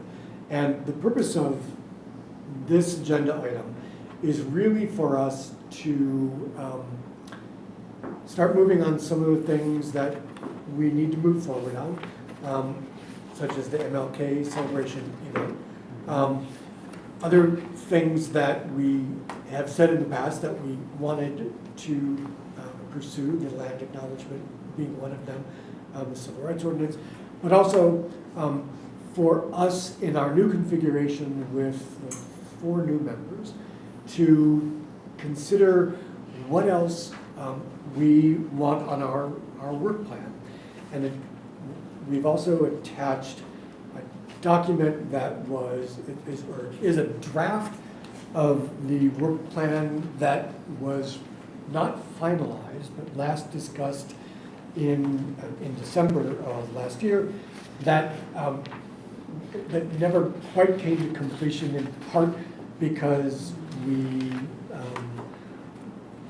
were diverted by a question about how whether the commission was going to continue to exist and in what form and what membership, etc. So I think it's appropriate for us to start thinking about what are the projects that we want to take on, and committing to some work plan. The draft work plan that you see really is exactly that. It's a draft. It reflects the views of the folks who were members at that time, including people who are no longer on the commission. But you'll see a lot of similarities. It's not totally a blank slate. For example, on the second page, there's a suggestion to create a process for polling the community, to look at talking about different issues, determining any role for the HRC to support affordable housing, and identify housing discrimination, brainstorm ways to incorporate land acknowledgement, consider ways to support the land acknowledgement, review and update HRC webpage, and increase presence on social media. And I can go on, but just to kind of highlight some of the things, these are kind of continuing themes. And what I was hoping we would do, even though we don't have a lot of time left, before 8 o'clock tonight, is to maybe start putting some meat on the bones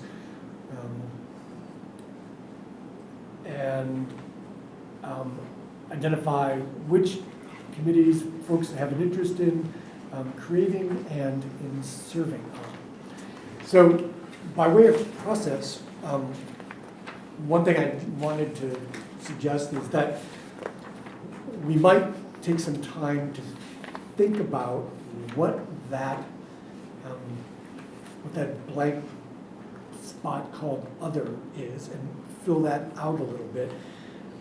Because I think it was observed earlier that it might be hard to commit for folks who have limited bandwidth to decide which of the potential issues they might want to work on before they know kind of what the universe looks like.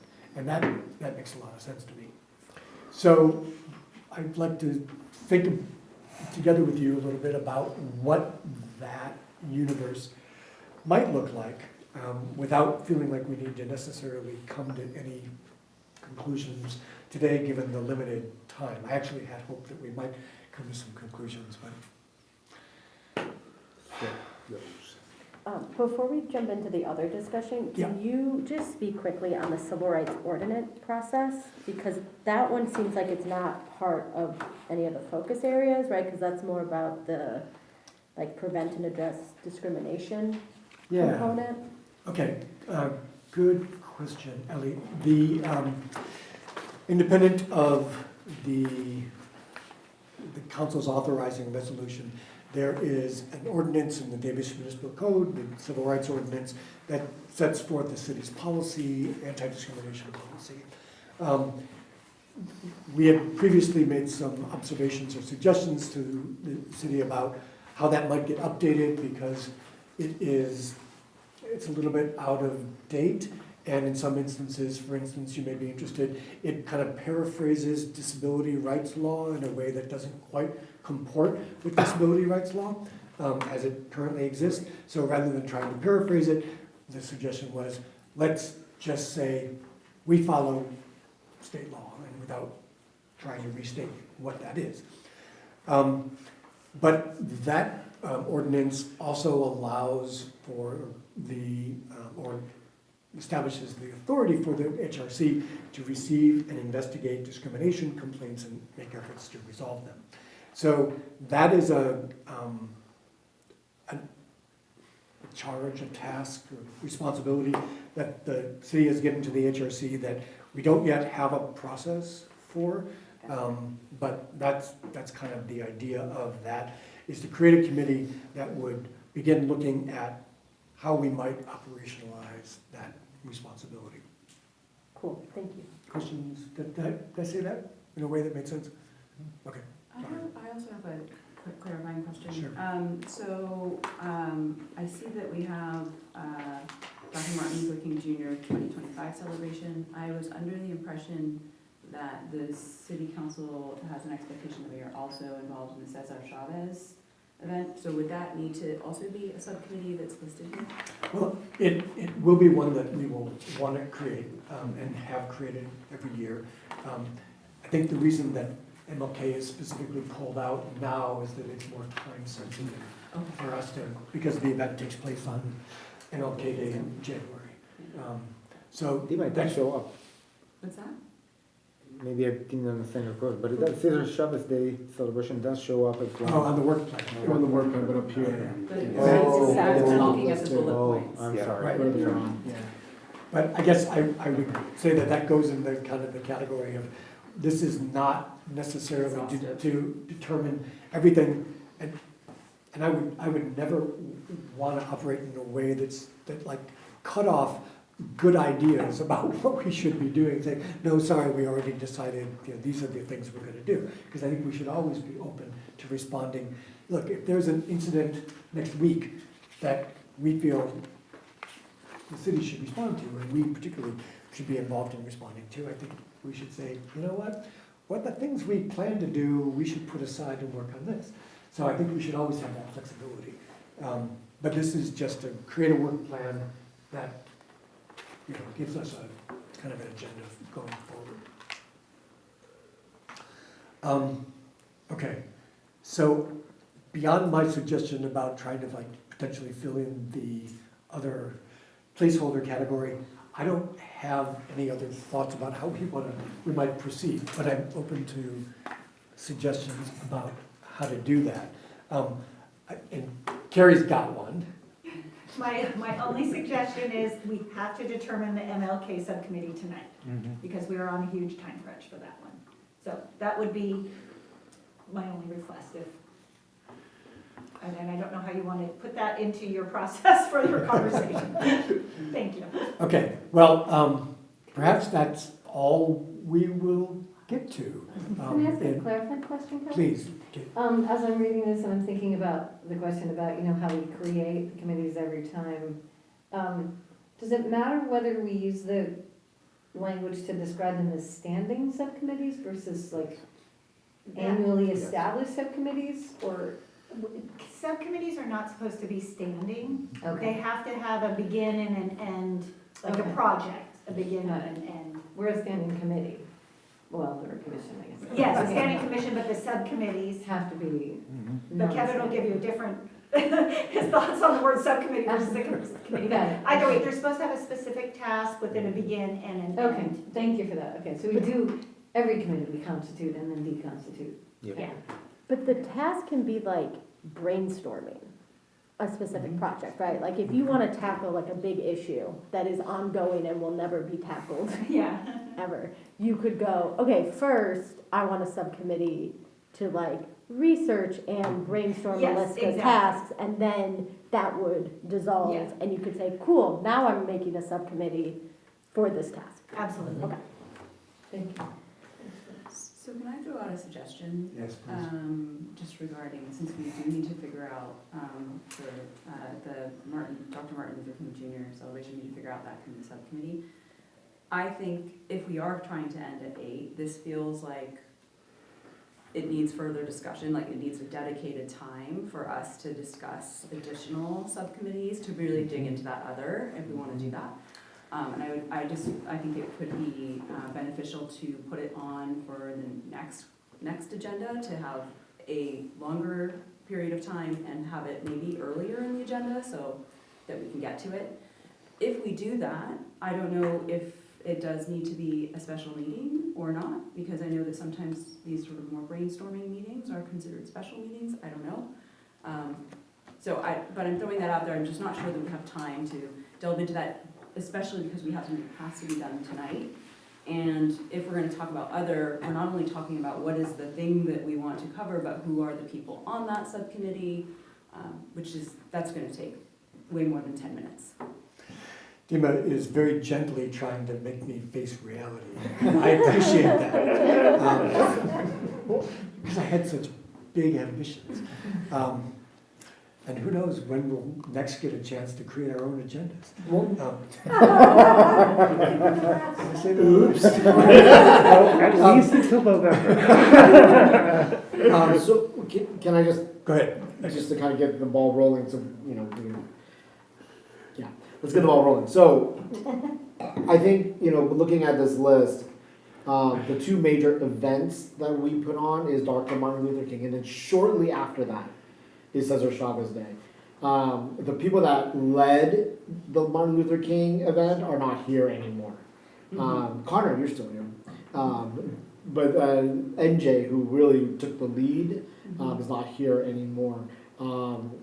Connor and I and Kevin helped do Cesar Chavez Day last year, and took the bulk of the work, because there is a decent amount of work that goes into those events. I'm planning to do Cesar Chavez Day again. I can't recommend doing 2. It's a lot. And so if that helps delineate and encourage others to be like, would you like to step up to help with MLK? You're gonna learn as you go, just like we did. The good thing is you have people who've done it before, a lot of knowledge would carry. So if there's people who can and want to, it's event planning. You're trying to get vendors, you're trying to get sponsors, you're trying to get performers. That's what it boils down to, and a lot of it could be just replicating the past and re-inviting people, or if there's someone who's very ambitious, you want to revamp it, then you can bring in your ideas. But that's where it's on you to bring in your outside resources. So like when Connor and I decided to do Cesar Chavez Day, we decided to kind of revamp it a little bit, and so it was on us to bring in all these different perspectives and performers and whatnot, as well as rely on all the resources that Carrie already had. Yes, So. for anybody considering subcommittees, I'll typically sit on them, not at all the meetings, but will provide all the logistical, support, correspondence, and that sort of thing. So you're not trying to, work with the theater staff on the, location and the timing and the programming and that sort of thing. I can take those kinds of things on. So typically the subcommittee would be working on the program itself and the theme, and as Edgar had said, bringing in the speakers and stuff. But I can do a lot of the other sort of coordinating to take the load off however I can. It's fun. Yeah, so I also wanted to mention, last year Cesar Chavez Day was rained out for the city, along with UC Davis powwow. So I would also like to be on the Cesar Chavez subcommittee again this year, because it didn't actually happen last year. So yeah, I would also prefer not to be on the MLK subcommittee along with that. So we've got people declining. Well, no, I think it's just to show like who I'm is available. never again am I gonna ask for volunteers. We're committing to the other one. Yeah, Seems like if you half want of to us create need that to be subcommittee on right now, we MLK, half of us can. need to be in Cesar Chavez. I mean, I say your Chavez, we would maybe just need one more. And then I would say if the others want to help out with MLK, it's a great way to just kind of get your feet wet in the program planning process of a City of Davis event. It's as big as you want it to be. Let's put it that way. And you are in a controlled room environment, so it won't get canceled, at least. So, yeah. So I would nominate everybody, and those who go Giants. It can only be up to 3 though. Yeah, it's only 3. I guess we need about 3, and again, that means that half of us more or less need to do MLK, half Cesar Chavez. I'm happy to do the MLK. I think likewise, I'm gonna step forward. Having already conceded my total lack of knowledge, expertise, and experience having anything to do with event planning. I spent my career as a civil rights lawyer, not as an event planner. But I think it's incumbent upon me to raise my hand. So I'm raising my hand. Some of the best MLK presenters have been legal scholars. We've had folks from Southern Poverty Law Center and from Absolutely. the School of Justice. I love having conversations with them. Doing all the other stuff is the hard part for me. Well, you're looking at me. I actually wanted to volunteer for the Cesar Chavez, which is one reason I asked why it wasn't on there. So that puts me, so that's 3, Sure. which Yeah. then just your advice regarding taking on 2 puts Yeah. me in the little of a jam. So. Yeah, I had initially considered both, but then your warning sort of, but being as you were hoping for the Cesar Chavez, I will jump on the MLK. And then we have 3-3. Just a timing issue. Well, your terms are 5 years. We can switch off next year. I have a timing issue in that my daughter's birthday is that weekend. Oh, it's and not on so- that same. Oh, okay. Typically, it's not on the Okay. same. Are you talking about Chavez or MLK? MLK. Oh, MLK is MLK. Yeah. That is MLK, So, yeah. so it's just a little tricky. So for us. I'm That's all sorry, it's travel. Dima, are you saying, so you'll be on Chavez and Felix, you'll be MLK? Yeah. Thank you. I mean, I we might could, add- in the other category, create the Chavez subcommittee right now if we want it to. sounds like we just I did just that. did. We effectively We just did. did. Okay, I We can wasn't start sure if it was planning now. official or not. All right. And let me just say that for Elliot at least, you are free to join any committee.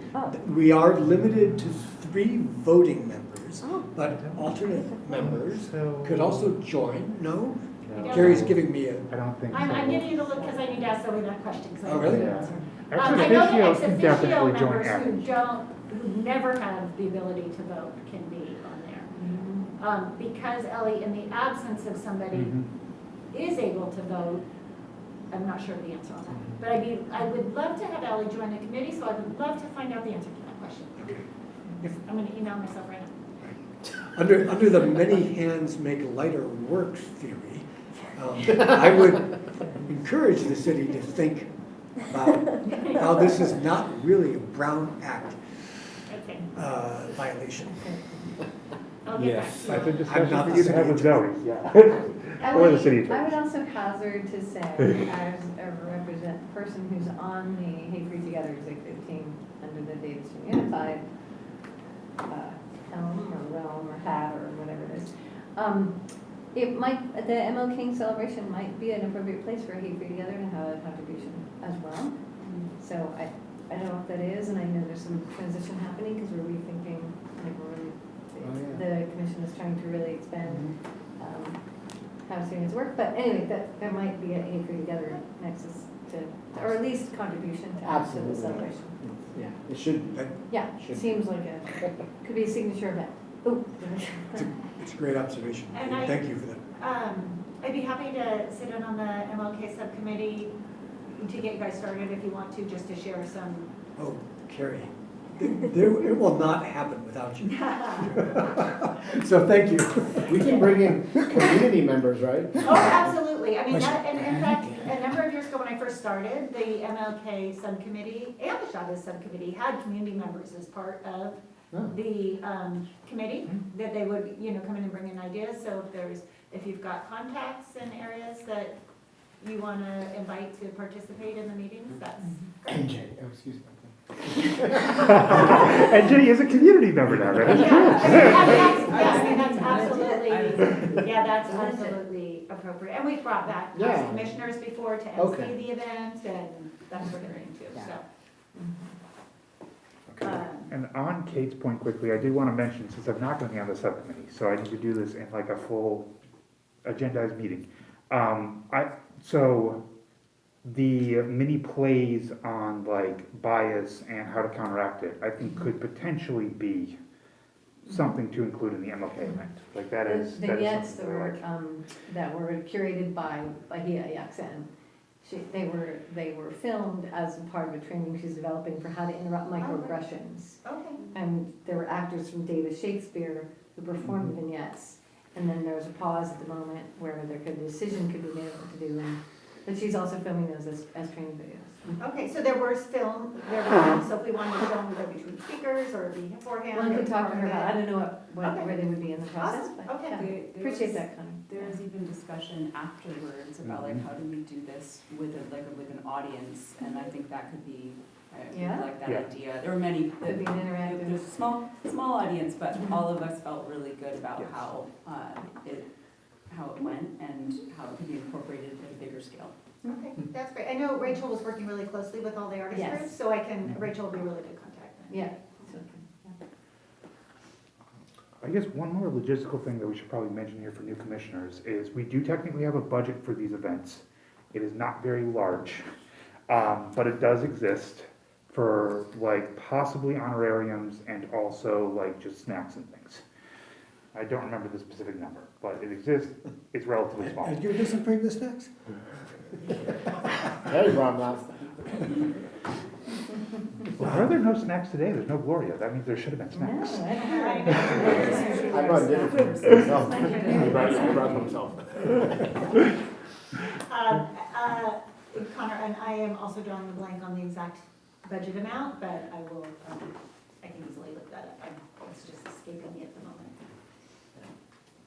Okay. Thank you all for stepping up. Amir? Quick question, so who's gonna coordinate the meetings? Because we haven't decided like on a chair. Are you gonna do that, Kara? Are you gonna kind of corral us, or how's that? go? Typically, the subcommittees coordinate their meetings and then tell me when they are, but would it be helpful for you guys if I set you guys up the first meeting? Yes, please.